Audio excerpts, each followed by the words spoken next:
Selamat sore Ibu dan teman-teman. Perkenalkan, nama saya Murni Christine Elo dengan NIM 22011600809 dan saya Clarita Beretai dengan NIM 22011600067. Di sini kami akan membahas aspek perkembangan anak usia dini dari 4 sampai 6 tahun yang meliputi perkembangan fisik, kognitif, dan sosial. Dan saya yang akan menjelaskan terlebih dahulu dan teman Clarita akan menjelaskan materi selanjutnya. Baik, yang pertama kita akan membahas tentang perkembangan fisik pada anak. Nah, apa saja perkembangan fisik pada anak? Yaitu tinggi badan, perbandingan postur tubuh dan tubuh, pertumbuhan gigi, pertumbuhan otot, dan juga perkembangan motorik pada anak. Nah, yang kedua kita akan membahas tentang perkembangan kognitif pada anak usia dini. Jadi, teori dari Jean Piaget ada 3 konsep yang digunakan, yaitu asimilasi, akomodasi, dan equilibrium. Jadi 3 konsep itu yang digunakan oleh Jean Piaget. Selanjutnya kita akan membahas tentang perkembangan tahap kognitif pada anak. Yang pertama di sini ada tahap operasional. Nah, tahap operasional ini terjadi pada usia anak 2 sampai dengan 7 tahun. Di sini anak mulai mempresentasikan lingkungan yang ada di sekitarnya dengan mungkin melalui kata-kata, gambar, dan kegiatan menggambar yang ada di lingkungan sekitarnya. Berikutnya tentang sub-sub perkembangan pra-operasional. Jadi pada tahap ini perkembangan pra-operasional ini dibagi menjadi 2 sub, tahap fungsi simbiolik dan sub tahap berpikir intuitif. Jadi pada fungsi simbolik ini, pada periode ini dapat terlihat pada anak, yaitu anak mulai menggunakan kata-kata untuk mempresentasikan sesuatu dari pengalamannya yang pernah dilihatnya. Saya mengambil contoh seperti jadi misalnya seorang anak yang sering melihat ibunya memanggil kakaknya. Nah, seorang ibu yang sedang memanggil kakaknya itu panggilan dengan nama, misalnya Kevin, terus kakak Kevin itu datang kepada ibunya dengan menjawab iya. Nah, anak juga bisa mengikuti hal tersebut. Jadi misalnya ibu memanggil adiknya bernama Ratu. Nah, Ratu datang dan menjawab iya.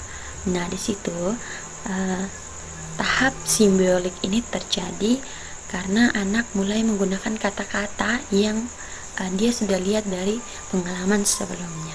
Mungkin itu dari saya, dan selanjutnya akan dijelaskan oleh teman saya Clarita. Terima kasih. Baik teman-teman, di sini saya akan melanjutkan pembahasan dari teman saya Murni yang sudah menjelaskan sampai di tahap operasional. Jadi sub tahap yang kedua dari tahap operasional yaitu sub tahap intuitif. Jadi sub tahap intuitif ini rentang terjadi pada anak usia 4 sampai dengan 7 tahun. Di mana tahap ini anak-anak berpikir intuitif mengacu pada pemikiran yang tidak didasarkan pada logika, tetapi didasarkan pada persepsi yang ditarik dari kesimpulan. Yang ke-C, perkembangan sosial pada anak usia dini. Pada usia 4-6 tahun, perkembangan sosial memainkan peran penting dalam membentuk keterampilan interpersonal dan kemampuan berinteraksi dengan lingkungan sekitar. Beberapa aspek perkembangan sosial pada anak usia dini meliputi yang pertama, pengembangan keterampilan bermain. Anak-anak belajar berinteraksi dengan teman sebaya melalui bermain. Mereka mengembangkan kemampuan berbagi, berkomunikasi, dan bekerja sama. Yang kedua, pembentukan identitas sosial. anak mulai menyadari diri sebagai bagian dari kelompok sosial. Mereka dapat mengidentifikasi diri sebagai anak, teman, dan anggota keluarga. Yang ketiga, keterampilan berkomunikasi. Anak-anak belajar berbicara, mendengarkan, dan memahami komunikasi nonverbal. Ini melibatkan kemampuan untuk menyampaikan ide, mengungkapkan perasaan, dan memahami perasaan orang lain. Yang keempat, pembelajaran norma sosial. Anak-anak mulai memahami norma-norma sosial dan aturan-aturan dasar. Mereka belajar tentang kepatuhan, keadilan, dan nilai-nilai dasar dalam interaksi sosial. Yang kelima, pengembangan empati. Anak-anak dapat mengembangkan kemampuan memahami perasaan orang lain. Ini menjadi dasar untuk perkembangan empati. Yang keenam, pertemanan dan konflik. Anak-anak mulai membentuk pertemanan lebih kompleks tetapi juga mengalami konflik. Ini memberi mereka untuk kesempatan belajar mengelola emosi dan menyelesaikan konflik dengan cara positif. Dan yang terakhir, ketujuh, kemandirian sosial. Anak-anak mulai mengembangkan kemandirian dalam interaksi sosial seperti mengenakan pakaian sendiri, berbagi makanan, dan berpartisipasi dalam kelompok. Bentuk-bentuk perilaku sosial pada anak usia dini. Bentuk-bentuk perilaku sosial anak usia dini mulai berkembang lebih signifikan dan peningkatannya lebih mencolok di usia prasekolah mereka. Hal ini karena hasil dari pengalaman sosial yang anak peroleh dalam lingkungan keluarga pada masa sebelumnya mempengaruhi tingkat penerimaannya di kelompok teman sebaya. Landasan yang diberikan pada masa prasekolah akan menentukan cara anak menyesuaikan diri dengan situasi sosial yang ada. Anak dalam proses perkembangan menuju kematangan interaksi sosialnya, terdapat bentuk-bentuk perilaku sosial yang menjadi fondasi dan harus dibina pada masa prasekolah. Berikut saya akan membahas bentuk-bentuk perilaku sosial pada anak. Yang pertama, sikap ramah. Sikap ramah anak adalah sikap yang ditunjukkan atas ketersediaan mereka untuk bergabung dengan orang lainnya dalam kelompok. Anak yang mempunyai sikap ramah mudah disukai oleh teman-teman sebayanya, sebab mereka dapat bergaul dengan baik dengan yang lain. Yang kedua, hasrat anak dalam penerimaan sosial. Apabila anak mempunyai hasrat yang kuat untuk diterima oleh lingkungan sosial mereka, ini dapat menjadi motivasi yang mendorong anak untuk menghargai orang lain dan menyesuaikan diri dengan lingkungan sosial mereka. Yang ketiga yaitu empati. Tindakan atau perilaku empati terhadap orang lain adalah wujud kasih sayang atas sesama manusia. Ini juga dimiliki oleh anak. Anak mampu berempati kepada orang lain. Ketika anak dapat memahami perasaan orang lain melalui empati, anak dapat memupuk rasa kemanusiaan terhadap orang lain. Yang keempat, pembangkangan. Pembangkangan merupakan suatu tindakan dari perilaku melawan. Tindakan ini muncul sebagai reaksi dari penerapan disiplin, tuntutan orang tua atau lingkungan yang tidak sesuai dengan apa yang diinginkan oleh anak. Perilaku pembangkangan mulai muncul usia 18 bulan dan puncaknya usia 3 tahun. Kemudian berkurang atau menurun pada usia 4-6 tahun. Perilaku tersebut hendaknya para orang tua tidak menganggap sebagai bentuk kenakalan atau hal negatif lainnya dari anak. Sebaliknya, orang tua hendaknya memahami perilaku tersebut sebagai bentuk proses perkembangan dari sikap menuju independen atau bebas. Perilaku pembangkangan yang mulai ditunjukkan oleh anak seperti dimulai dari tidak mau dipakaikan baju. Dia ingin memakai bajunya sendiri atau memilih pakaiannya sendiri yang sesuai diinginkannya, tidak mau disuapi ketika makan, dan masih banyak hal lainnya. Yang kelima, agresif. Agresif merupakan bentuk perilaku yang menyerang balik secara fisik atau nonverbal maupun kata-kata atau verbal. Perilaku ini adalah bentuk reaksi frustasi atau rasa kecewa atas ketidaktercapaiannya dari hal-hal yang diinginkan oleh anak.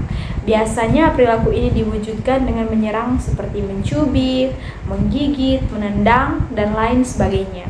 Untuk mengatasi perilaku agresif ini pada anak, sebaiknya orang tua berusaha meredukasi atau mengurangi perilaku tersebut dengan mengalihkan perhatian atau keinginan anak. Jika orang tua memberi hukuman pada anak yang berperilaku agresif, maka anak malah akan semakin meningkatkan keagresifannya. Tetapi jika orang tua hanya mendiamkan perilaku agresif pada anak, maka sikap anak tersebut akan permanen pada diri anak. Oleh sebab itu, dengan orang tua mengarahkan anak dan mengalihkan perilaku agresif kepada hal-hal yang positif, misalnya melalui kegiatan bermain seperti bermain lempar tangkap bola. Yang keenam, berselisih. Berselisih merupakan sikap atau perilaku yang terjadi jika anak merasa tersinggung atau merasa terganggu atas tindakan orang lain, misalnya teman. Kebiasaan anak sering berselisih dengan temannya karena suatu permainan yang mereka mainkan bersama sehingga menimbulkan perkelahian. Ketika perselisihan ini terjadi, hendaknya orang tua atau orang dewasa sekitar anak menjadi penengah di antara anak dan teman-temannya tanpa membela salah satu di antara mereka. Sebaiknya orang tua meminta penjelasan kepada anak atas apa yang terjadi atau mengambil jalan tengah tanpa harus menjelaskan siapa yang benar dan siapa yang salah. Cara tersebut mengendali perasaan anak dan membantu mereka untuk mengakui kesalahannya. Yang ketujuh, menggoda. Menggoda adalah bentuk lain dari perilaku agresif. Menggoda merupakan serangan mental terhadap orang lain dalam bentuk verbal seperti ejekan atau cemoohan yang menimbulkan kemarahan pada orang lain. Sikap ini bukanlah sikap yang baik apabila dilakukan secara berlebihan. Bisa saja merugikan diri sendiri apabila orang yang digoda tidak menyukai atau bahkan sakit hati. Yang kedelapan adalah persaingan. Persaingan yaitu keinginan di mana anak mau lebih dari orang lain atau temannya. Sikap ini mulai tampak pada usia 4 tahun, yakni persaingan prestis, dan pada usia 6 tahun, sikap ini akan semakin baik. Contoh sikap bersaing yang umumnya dapat tampak seperti memperlihatkan karya lebih baik dari temannya. Misalnya seorang anak memamerkan hasil gambarnya atau contoh lainnya. Yang kesembilan, kerjasama. Kerjasama yaitu sikap mau untuk bekerja sama dengan orang lain. Sikap ini mulai tampak pada anak usia 3 tahun atau 4 tahun awal, dan pada anak usia 6 tahun hingga 7 tahun, sikap ini akan semakin berkembang dengan baik apabila mereka diberikan kesempatan banyak untuk melakukan kerjasama, dan semakin berkesempatan pula. Kesempatan tersebut diartikan sebagai semakin cepat pula anak mampu bekerja sama dengan orang lain. Melalui kegiatan kerjasama, anak dapat menyelesaikan tugas-tugas yang dipersiapkan untuk mereka dengan gembira, ceria, mengasihkan secara bersama-sama dengan teman-temannya. Bentuk-bentuk kegiatan yang dapat membantu sikap kerjasama ini yaitu pemberian tugas secara berkelompok, baik dalam praktik kecil atau besar, sesuai yang akan dilaksanakan dalam tugasnya. Dan yang ke-10, tingkah laku kekuasaan. Tingkah laku kekuasaan yaitu sikap untuk menguasai situasi sosial, mendominasi, bersikap desainis. Wujud sikap ini adalah memaksa, meminta, menyuruh, mengancam, menakut-nakuti, dan lainnya. Wujud sikap ini bukanlah kebiasaan yang baik bila tertanam pada diri anak jika tidak dikelola dengan baik dan tepat, karena hal yang dapat menjadikan anak salah satunya sebagai pelaku bullying. Di sini orang tua dan guru penting mengajari anak pada sikap yang baik ketika bergaul dengan teman-temannya. Yang ke-11, mementingkan diri sendiri. Mementingkan diri sendiri adalah sikap egosentris dalam memenuhi interes atau keinginannya. Anak usia dini menyukai hal sifatnya memberi keuntungan pada diri sendiri, melakukan hal-hal yang menyenangkan baginya, yang terkadang hal-hal tersebut dapat memberi dampak yang kurang baik bagi orang lain di sekitarnya. Ketika sedang bermain, ada suatu alat bermain yang diinginkan dan hanya dimiliki oleh temannya. Terkadang, tanpa permisi, anak langsung merebutnya. Sikap mementingkan diri sendiri ini penting bagi anak, tapi sifatnya akan rusak jika dilakukan secara berlebihan. Disinilah dibutuhkan peran pendidik, orang tua maupun orang dewasa lainnya, mengajari anak perlunya suatu batasan atas pemilik baik untuk kepentingan diri maupun kepentingan orang lain dengan berbagai cara penyampaian yang mudah dipahami oleh anak. Misalnya melalui kegiatan bermain peran, membaca cerita, dan nasihat. Dan yang terakhir 12 yaitu simpati. Simpati yaitu sikap emosional yang mendorong individu untuk menaruh perhatian terhadap orang lain, mau itu mendekati atau bekerja sama dengan dirinya sendiri. Sikap ini membantu anak untuk mengerti keadaan orang lain dan berbagi satu sama lainnya. Bentuk tugas yang dapat dilakukan oleh anak untuk mengembangkan sikap simpatinya yaitu tugas kelompok atau diskusi kelompok. Melalui tugas kelompok, anak dapat melakukan diskusi dengan bekerja sama, saling membantu, bergotong royong satu sama dengan yang lainnya, sehingga tugas dapat terselesaikan dengan baik dan mudah. Contohnya, tugas proyek ulang tahun teman, anak akan diminta bekerja sama untuk menghias kelas untuk perayaan ulang tahun temannya di kelas. Baik dari materi yang teman saya dan saya jelaskan, dapat saya mengambil kesimpulan bahwa perkembangan fisik, kognitif, dan sosial pada anak usia dini sangat penting dalam menentukan perilaku anak hingga dewasa. Perkembangan fisik meliputi pertumbuhan dan perkembangan organ tubuh, sedangkan perkembangan kognitif meliputi kemampuan berpikir, belajar, dan mengingat. Perkembangan sosial meliputi kemampuan anak untuk berinteraksi dengan orang lain dan lingkungan sekitarnya. Setiap anak memiliki perkembangan yang berbeda-beda, yang dipengaruhi oleh beberapa faktor seperti perkembangan fisik, kognitif, dan psikososial. Pada anak usia 4 sampai dengan 6 tahun, anak memperoleh kemampuan untuk membentuk konsep-konsep pengertian sederhana tentang kenyataan sosial